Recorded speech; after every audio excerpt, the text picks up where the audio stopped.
Hey people, Positive Paul. Here we are, Wednesday. It is September 7th, 2022. We'll continue to make good use of our time while the workers of iniquity are always plotting, planning, regrouping, recruiting. Amazing they have this much time. It's going to be a hell of a thing. I guess the moment I go away, the unemployment rate will probably skyrocket around here. But one of the things that's hard to accept is God's purpose and why His consultation, His advice, His judgments, ordinances, His laws are something that you're not going to skirt around them. And when you do, this is when your luck begins to change. Now, in Matthew, it's chapter 10, and we know in the beginning where the apostles are introduced and you get the first set of instructions to not go the way of the Gentiles or Samaritans, but go to the lost sheep of Israel. Now that in itself is another difficult thing to accept and understand who these lost sheep are. Now, when you understand who these lost sheep are, as you continue on in Matthew 10, you come to verse 32. Whosoever therefore shall confess me before men, him I will confess also before my Father, which is in heaven. So that's pretty straightforward, but we ask ourselves, in the latter days, after we see the Spirit of God poured out on all flesh, and you begin to separate the wheat from the tares, unfortunately, what happens is we find out, but whosoever shall deny me before men, him I will also deny before my Father which is in heaven. Think not that I am come to send peace on earth. I came not to send peace, but a sword. For I am come to set a man at variance against his father, and the daughter against his mother, and the daughter-in-law against her mother-in-law. Now, when we step back and slow down, that doesn't sound very good. Well, here's an example. I'll use myself as an example, Paul Wilson Lindner Jr. We know that the baby boomers made a mistake.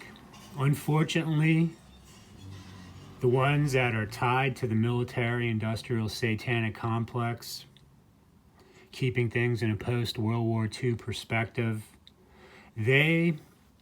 not only the last thing on their mind would have been somebody leading them down a path of self-destruction concerning, losing your salvation, but it's how much does someone know? We like to tell ourselves, and when we get in hot water, we always say, well, I didn't, no one told me that. I never got the memo. And this has become a mindset in the modern era that in order to own up to a mistake, it takes a lot of courage. But in doing that, what you do is you are able to maintain your self-respect and dignity, because the opposite would be a shameless, lazy, lying lizard that their existence is built on top of one lie after another. Now, once you do your first cover-up, which would be these baby boomers that handed over their children to these Satanists in the military-industrial satanic complex, and then thinking, some of them knew that the hope was that they are eventually going to make a mistake. They are either going to have an accident or they will unfortunately maybe take their life. But when neither of those two happen, all of a sudden, the great beast awakens and the buzzsaw begins to operate. The machine, and we know what that is: the hassling, the harassment, the blacklisting, the game playing, and the spiritual warfare. So, our Christ, our Messiah, Jesus, HaMashiach, Yeshua, let us know ahead of time, and a man's foes shall be they of his own household. Now, myself, I've got no beef with anybody. No beef with these Mexicans in Rosarito Beach or wherever else they may be that I may end up at. No beef with the Americans, these Benedict Arnolds. They got their niche society. And, people are making short-term game off of other people's misery, all based off of lies, mind you. But he that loveth father or mother more than me is not worthy of me. And he that loveth son or daughter more than me is not worthy of me. And he that taketh not his cross and follow after me is not worthy of me. Now, this is the important part that I was trying to explain, but it's much easier to understand when you have scripture right in front of you. And we're on Matthew 10, verse 39. He that findeth his life shall lose it, and he that loseth his life for my sake shall find it. Now, the cares of the world. Isn't it really crazy how they tell you, oh, you got to remove yourself from the cares of the world. But you know what's funny? And yes, these modern day Christians that are still going to a church, a building, the whatever it is, the C503. I don't need to know all this. I just know it's no good. And, they're the ones that will tell you this. But when they go home and they're surrounded by all their material possessions and they're going on their computers to make sure their bank accounts are still there and this so-called retirement, well, you know who the hypocrite is. And difficulty of accepting this and not, I guess you got to learn, choose your fights wisely, know when to keep your mouth shut, I guess.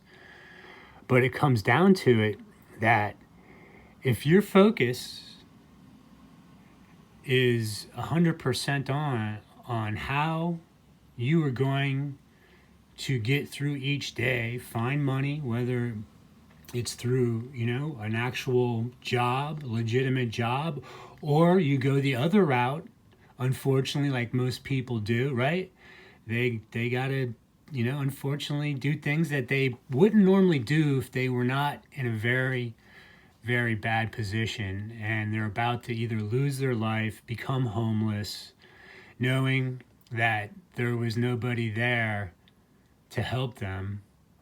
And this is where I see these sad sack Satanists, the Edomite Jew Satanists with the depopulation Agenda 21, which is in full swing, moving. It's a runaway train. It's the bullet train. Whatever happened to the bullet train in California? I forgot about that. But that's the train to nowhere, right? So, he that loseth his life for my sake shall find it. See, there are individuals walking around planet Earth that they did have near-death experiences. Not the ones that used their Hollywood acts to try to get the crocodile tears and gain sympathy so they become more believable when they serve up their phony baloney. But yes, there are people that would have been in situations, near-death situations, pulled through, but they had some type of spiritual interaction, whether they say it's the white light, all that. It will cause you to reassess, reevaluate on how you think and where the future will be leading you. So your decision making on everything begins to change. For some, a little slower than others, but hey, if you want, you can quickly get up to speed and understand this, that unfortunately there's a dynamic in America that there's no more loyalty. All right. It's just sad. It's sad that we know the groups that are involved, the Freemasons, right? You got to be, if you really want to get somewhere, like in the business world, trade work, you got to, be rubbing elbows with these people. And the Blue Lodge boys got no clue on what's going up at the top. It's a hell of a thing. But why, he that loveth father or mother more than me is not worthy of me. He that findeth his life shall lose it. And he that loseth his life for my sake shall find it. He that receiveth you receiveth me, and he that receiveth me, him that sent me. He that receiveth a prophet in the name of a prophet shall receive a prophet's reward. And he that receiveth a righteous man to the name of a righteous man shall receive a righteous man's reward. And whomsoever shall give to drink unto one of these little ones a cup of cold water, only in the name of a disciple, verily I say unto you, he shall in no wise lose his reward. Well, these children, were sold out by these baby boomers who've been incorrectly identified as the world's greatest generation. Unfortunately, just the opposite. And we'll go quickly jump to the companion verse over on John 12:25.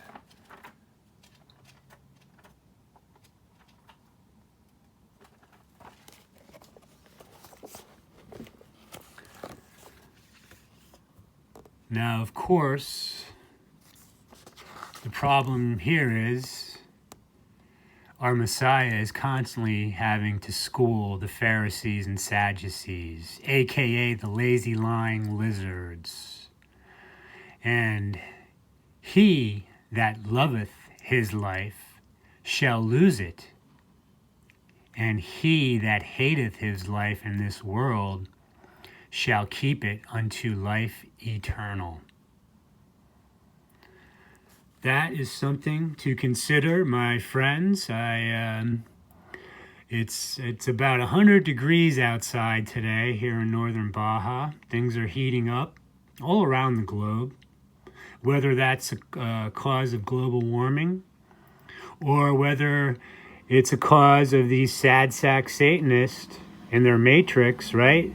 Their digital frequency fence that they've got everybody locked down in is heating up the ionosphere. But see, they don't want you to know that, folks. They don't want you to know that HAARP has been pounding away on the ionosphere, the firmament, which no one's getting past that unless they got the key.